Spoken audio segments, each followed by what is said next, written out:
بسم اللہ الرحمن الرحیم نحمده ونصلی علی رسولہ الکریم اما بعد فاعوذ باللہ من الشیطان الرجیم بسم اللہ الرحمن الرحیم الصلاۃ والسلام علیک یا رسول اللہ وعلی آلک واصحابک یا حبیب اللہ۔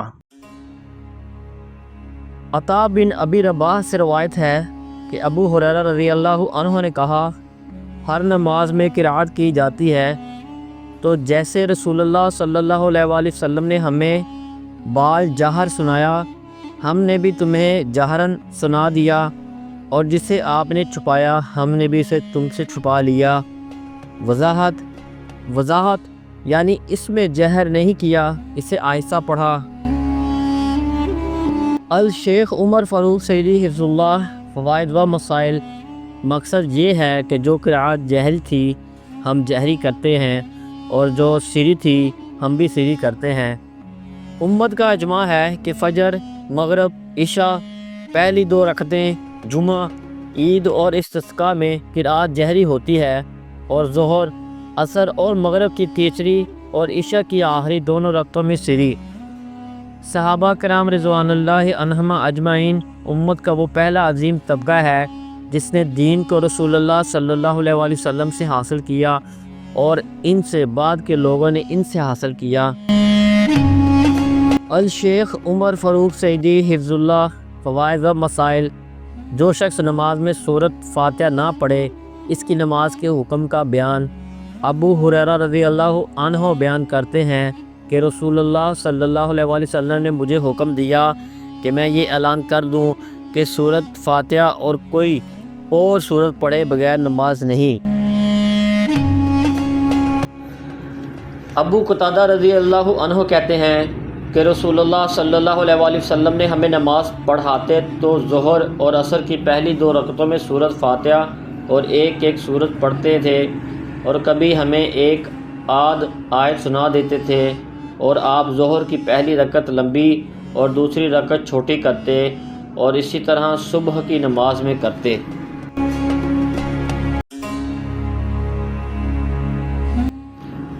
اس سند سے ابو قتادہ رضی اللہ عنہ سے گزشتہ حدیث کے بعد ہی سے مروی ہیں، اور اس میں اتنا اضافہ ہے کہ آپ پچھلی دونوں رکعتوں میں صرف سورۃ فاتحہ پڑھتے تھے۔ اور حسن بن علی نے بواسطہ یزید بن ہارون عن حمام اتنی زیادتی اور کی ہے کہ آپ پہلی رکعت اتنی لمبی کرتے جتنی دوسری نہیں کرتے تھے، اور اسی طرح عصر میں اور اسی طرح فجر میں بھی کرتے تھے۔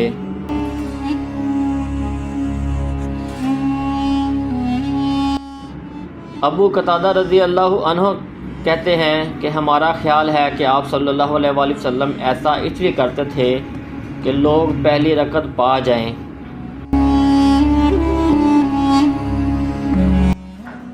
ابو معمر کہتے ہیں کہ ہم نے حباب رضی اللہ عنہ سے پوچھا، کیا رسول اللہ صلی اللہ علیہ وآلہ وسلم ظہر و عصر میں قرأت کرتے تھے؟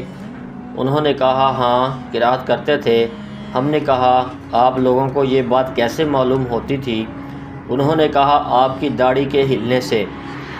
وضاحت، امام بہقی نے اس حدیث سے اس بات پر استدلال کیا ہے کہ سری قرأت میں یہ ضروری ہے کہ آدمی خود کو سنا سکے، کیونکہ اضطراب الحیات زبان اور دونوں ہونٹ ہلے بغیر ممکن نہیں۔ اگر آدمی اپنے دونوں ہونٹ بند رکھے اور صرف زبان ہلائے تو داڑھی نہیں ہل سکتی اور قرأت خود کو نہیں سنا سکتا۔ عبداللہ بن ابی اوفی رضی اللہ عنہ کہتے ہیں کہ نبی اکرم صلی اللہ علیہ وآلہ وسلم ظہر کی پہلی رکعت میں اتنی دیر تک قیام کرتے تھے کسی قدم کی آہٹ نہیں سنی جاتی۔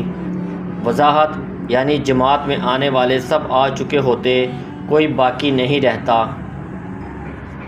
الشیخ عمر فاروق سعیدی حفظ اللہ فوائد و مسائل۔